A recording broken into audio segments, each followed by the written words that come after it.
सर्वेभ्यो नमो नमः। नमः संस्कृताय। तो दोस्तों, स्वागत है आपका हमारे चैनल स्टडी गुरु गणित में। और दोस्तों, आज हम बात करने वाले हैं समास प्रकरण की। दोस्तों, समास प्रकरण बहुत ही उपयोगी है हमारे लिए। कोई भी एग्जाम चाहे हो, सभी में पूछा जाता है। दोस्तों, इसमें सामान्य रूप से समासों का परिचय दिया जाएगा एवं जो उपयोगी इसके उदाहरण हैं वो दिए जाएंगे। तो कृपया अंतिम तक इसको जरूर देखें। दोस्तों, संस्कृत ज्ञान के लिए समास का ज्ञान होना बहुत ही आवश्यक है, जैसा हमने आपको पहले ही बताया था। इसलिए संधि ज्ञान के साथ साथ समास ज्ञान भी बहुत ही आवश्यक है। दोस्तों, सर्वप्रथम करते हैं समास की परिभाषा। तत्र समसनम समासः, अर्थात समसनम का अर्थ क्या हुआ? संक्षिप्त होने को क्या कहते हैं? समास कहते हैं। इसका सर्वप्रथम इसका अर्थ किया गया। इसके पश्चात कहते हैं अनेक पदानाम एक पदी भवनम ही समासः, अर्थात अनेक, यहाँ अनेक पदों का यहाँ से क्या मतलब? अर्थात दो या दो से अधिक पद यहाँ पर लिए जाएंगे। तो यह क्या होगा? अनेक पदों का एक पदी भवनम ही समास, अर्थात अनेक पदों को मिलकर के एक पद होना ही क्या? समास कहलाता है। अब दोस्तों, बात करते हैं समास के भेद के बारे में। दोस्तों, लघु सिद्धांत कौमुदी में मुख्य रूप से 5 प्रकार के समास बताए गए हैं, जिसमें दोस्तों पहला आता है हमारा केवल समास। इसके लिए दोस्तों बोलते हैं विशेष संज्ञा निर्मुक्ता केवल समासः प्रथमा। अर्थात इसमें दोस्तों क्या होता है कि कोई विशेष तो संज्ञा नहीं होती है, किंतु समास तो होता है, क्योंकि उस समास की कोई विशेष संज्ञा नहीं होती। इसको क्या कहते हैं? केवल समास कहते हैं। दोस्तों, विशेष संज्ञा से यहाँ क्या तात्पर्य है? कहते हैं अव्ययी भावादि रूपा ताभिर विनिर्मुक्ता इति अर्थः। अर्थात जैसे कि अव्यय भावादि समास है, उनसे उनमें उनकी क्या विशेष संज्ञा है, तो उनसे क्या है, ये उनसे जो मुक्त है वही क्या कहते हैं? वही विशेष है। अर्थात विशेष क्या हुआ? अर्थात विशेष संज्ञा से विनिर्मुक्त बोल रहा है। तो क्या है? अव्यय भाव जैसी संज्ञा हो गई, तो क्या विशेष संज्ञा उस समास की तत्पूर्व विशेष संज्ञा हो गई। लेकिन यहाँ क्या है दोस्तों? यहाँ कोई विशेष संज्ञा होती नहीं, अर्थात विशेष संज्ञा से विनिर्मुक्त अर्थात मुक्त होता है। वो क्या कहलाता है? केवल समास कहलाता है। इसका दोस्तों उदाहरण आता है भूतपूर्वा। इसका दोस्तों लौकिक विग्रह करेंगे। लौकिक का मतलब होता है दोस्तों लोक में प्रयुक्त होने वाला, क्या लौकिक कहलाता है। तो वो क्या होगा? पूर्वम भूता ही थी लौकिक विग्रह, ऐसा इसका लौकिक विग्रह होता है। और अलौकिक विग्रह की बात करें तो वहाँ पर क्या होगा? पूर्व अम भूतसु। और क्या यहाँ पर बनता है दोस्तों? भूतपूर्व बनता है। इसके बाद दोस्तों बात करते हैं दूसरे समास की अव्ययी भाव की। इसमें इसके लिए क्या कहा गया है दोस्तों? प्रायेण पूर्व पदार्थ प्रधानो अव्ययी भावो द्वितीय। अर्थात अव्ययी भाव समास में क्या होता है? प्रायः पूर्व पदार्थ जो है, पूर्व पद जो है वो प्रधान होता है।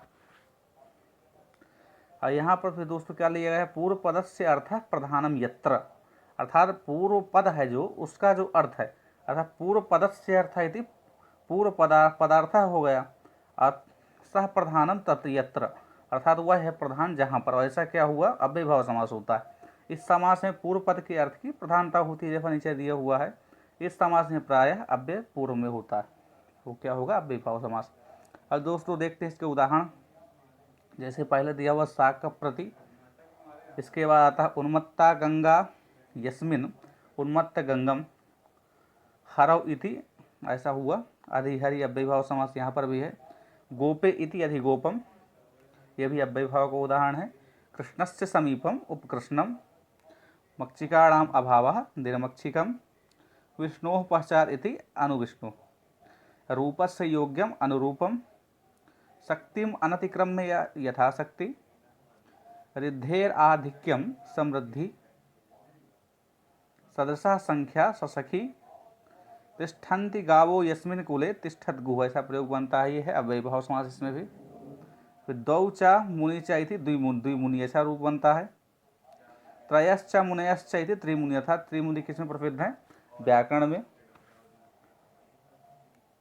सप्तानाम गंगानाम समाहारः सप्तगंगम, अव्ययी भाव समास। इसके बाद आता है द्वयोः यमुनयोः समाहारा द्वियमुनम, इसमें भी क्या है? अव्ययी भाव समास। सरदः समीपम उपसर्धम, अव्ययी भाव। अक्षिणी प्रतीति प्रत्यक्षम, ये क्या? इसमें अव्ययी भाव समास। अक्षरः परम इति परोक्षम, ये भी अव्ययी भाव समास का उदाहरण है। राज्ञः समीपम उपराजम, अव्यय भाव, आत्मनि इति अध्यात्मम अव्यय भाव, विघ्नानाम अभावः इति अविघ्नम। इसके बाद दोस्तों बात करते हैं तत्पुरुष समास की। इसमें क्या बताया गया है दोस्तों, प्रायेण उत्तर पदार्थ प्रधान तत्पुरुषः तृतीया, अर्थात इसमें प्रायः क्या होता है, उत्तर पदार्थ जो है वो प्रधान होता है, वो क्या होता है दोस्तों, तत्पुरुष समास होता है। इसके बाद दोस्तों कहते हैं पूर्व पदस्य अर्थः प्रधानम यत्र, पूर्व पद का ही अर्थ है प्रधान जहाँ पर, वहाँ क्या होता है, वहाँ तत्पुरुष समास होता है। इसमें उत्तर पद तथा उत्तर पद का अर्थ ही प्रधान होता है, ऐसा कहा गया है।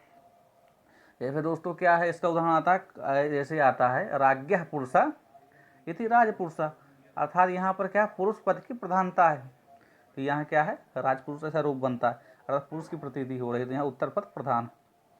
इसके दोस्तों क्या देखते हैं, उदाहरण देखते हैं हम।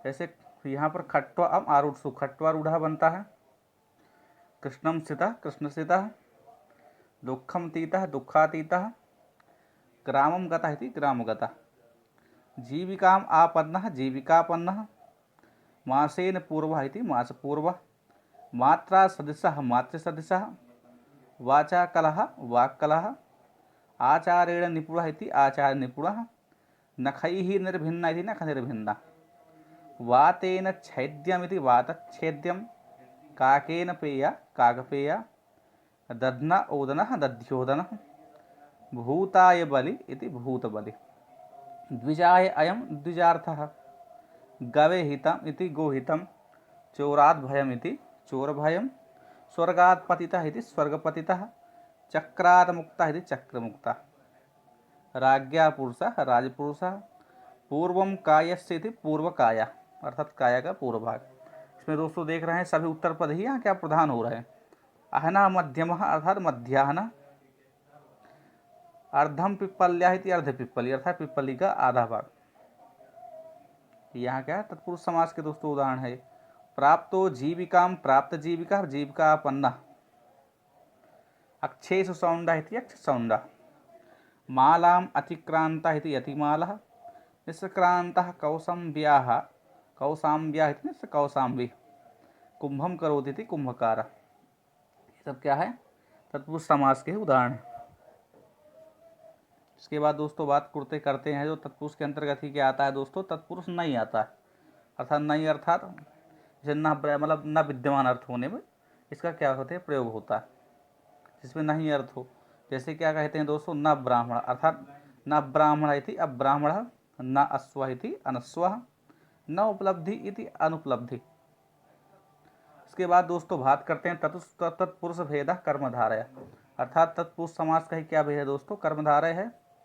अर्थात कर्मधारय किसे कहते हैं दोस्तों, कहते हैं तत्पुरुष समानाधिकरण कर्मधारय, अर्थात जिस समास में दोस्तों क्या होता है समानाधिकरण होता था। समानाधिकरण क्या, समान विभक्ति का मिति समानाधिकरणम, अर्थात जहाँ समान विभक्ति उसे क्या कहते हैं समानाधिकरण कहते हैं। तो जिसमें क्या कहते हैं समान विभक्ति होंगी ऐसा जो तत्पुरुष होगा वो क्या होगा दोस्तों, कर्मधारय संज्ञक होता था। वो किसमें कर्मधारय समास माना जाता था, तत्पुरुष का जो भेद है। क्या दोस्तों बात करते हैं जैसे महान चासौ देवः इति महादेवा, घन इव श्यामः इति घनश्यामः, पुरुष व्याघ्र इव पुरुष व्याघ्र, नीलम चात उत्पलम नीलोत्पलम, एकस यहाँ पर क्या दिया एकस वासौ नाथा एक नाथा, इसको एका चासौ पत्नी एक पत्नी, महान चासौ राजा महाराजा, परमश्चासौ राजा इति परम राजा, कुत्सितो राजा इति किम राजा कुराजा बनता है, कुत्सितः सखा किम सखा, प्रगतः आचार्य इति प्राचार्य, शोभनः पुरुषः सुपुरुषः, कुत्सितः पुरुषो दोस्तों क्या बनता है कुपुरुषः भी बनता है, कुगति परादय समास होता है जब। इसके बाद दोस्तों बात करते हैं कर्मधारय भेदो दिगु, अर्थात जो कर्मधारय समास तत्पुरुष का भेद हुआ कर्मधारय या कर्मधारय का भेद है क्या दिगु, अर्थात ये दोनों क्या हैं तत्पुरुष समास के अंतर्गत ही आते हैं। तो इसमें क्या दोस्तों अंतर है, कहते हैं संख्या पूर्वो द्विगु, अर्थात जिस समास में जैसा तत्पुरुष समास इसमें संख्या पूर्व में होगी वो क्या हो जाएगा दोस्तों द्विगु समास हो जाएगा। दोस्तों इसके उदाहरण क्या देते हैं, सप्तानाम ऋषिणाम समाहारा यदि सप्तऋषय, सप्तऋषय बन गया दोस्तों। तो यहाँ क्या देख रहे हैं, संख्या पूर्व में है। षण्णाम मातृणाम अपत्यम यदि षाण मातुरः, पंचानाम गवाम समाहारः पंचगवम, पंचानाम राज्ञाम समाहारः इति पंचराज्ञम, द्वे अंगुली प्रमाणम अस्य इति द्वयंगुलम, तिसृणाम रात्रिणाम समाहारः इति त्रिरात्रम, नवानाम अहनाम समाहारः इति नवाहम, नवाहनम ऐसा रूप बनता है। इसका दोस्तों बात करते हैं बहुव्रीहि की। इसमें क्या कहते हैं दोस्तों, कहते हैं प्रायेण अन्य पदार्थ प्रधानो बहुव्रीहि। इसमें क्या होता है, प्रायः अन्य पदार्थ की प्रधानता होती। इसके लिए क्या कहते हैं दोस्तों, बहुव्रीहि के लिए कहते हैं अनेकम प्रथमांतम अन्य पदार्थेन सह समस्यते सब बहुव्रीहि। अनेक प्रथमांतों का क्या होता है, अनेक अन्य पदार्थ का समस्या होता है, वही बहुव्रीहि कहलाता है। लेकिन इसमें दोस्तों क्या है, कुछ में अंतर देखा जाता है। इसमें क्या उसे बोलते हैं व्यधिकरण, बोलते हैं व्यधिकरण समास। अर्थात ये तो हुआ समानाधिकरण के लिए, और कहीं कहीं क्या व्यधिकरण पे भी होता है। तो इसमें दोस्तों देखते हैं आगे, जैसे आता है दोस्तों पीतांबरा, पीतानी अंबराणी यस्य, अर्थात पीले है वस्त्र जिसके, ऐसे कौन है, पीतांबर, अर्थात भगवान विष्णु का बोधक है।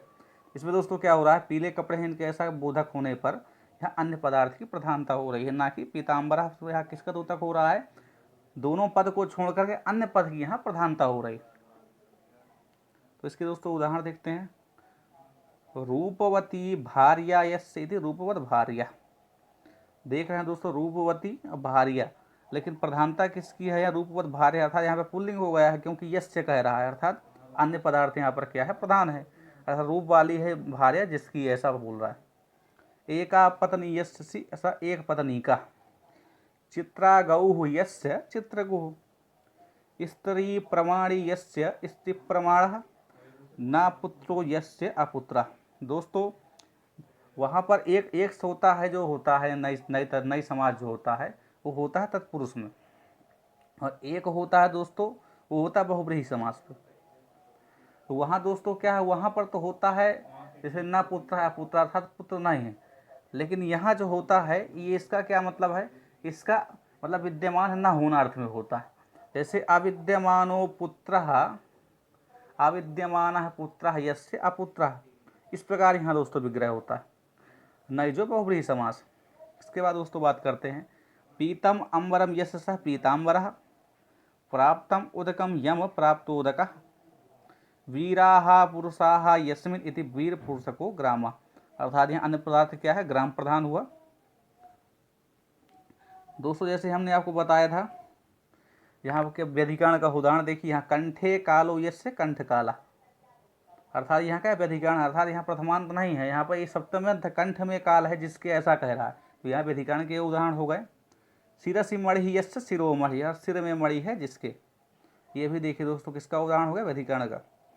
लंबम कर्ण यस्य, क्या बनता है, लंब कर्णः, बहवः कर्तारो यस्य बहुकर्तिकः, समानः पतिः यस्याः सपत्नी, रसिका भार्या यस्य रसिका भार्या, रसिक भार्या, ऐसा बन जाएगा।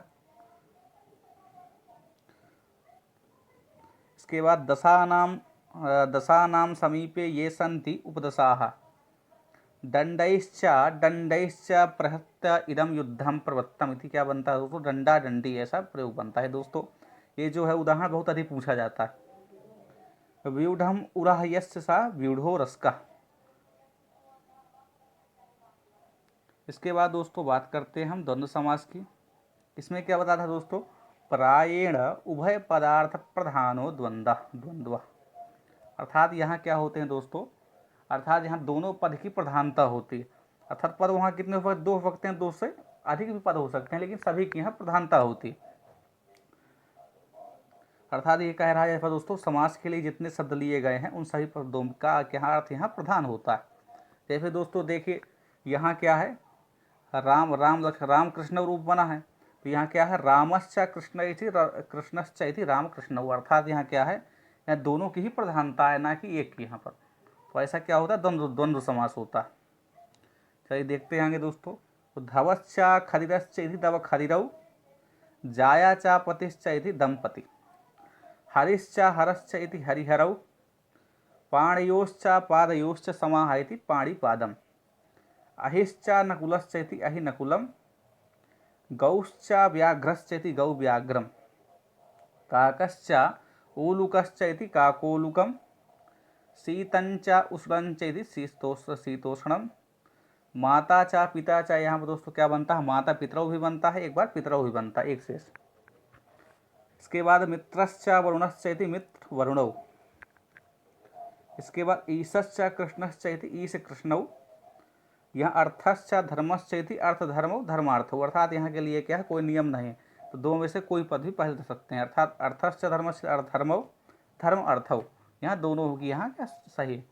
इसके बाद शिवश्च केशवश्च इति शिव केशवो, वाक्चा त्वक्च इति वाक् त्वचम। दोस्तों यह था आज का हमारा वीडियो संस्कृत के संवाद से संबंधित। तो दोस्तों आशा करता हूं कि आपको यह वीडियो पसंद आया होगा। तो इसी प्रकार के शिक्षा संबंधी वीडियो पाने के लिए एवं किसी भी प्रकार के कंपटीशन की तैयारी के लिए हमारे साथ जुड़िए एवं हमारे चैनल स्टडी गुरु अनिल को जो सब्सक्राइब करिएगा। धन्यवाद।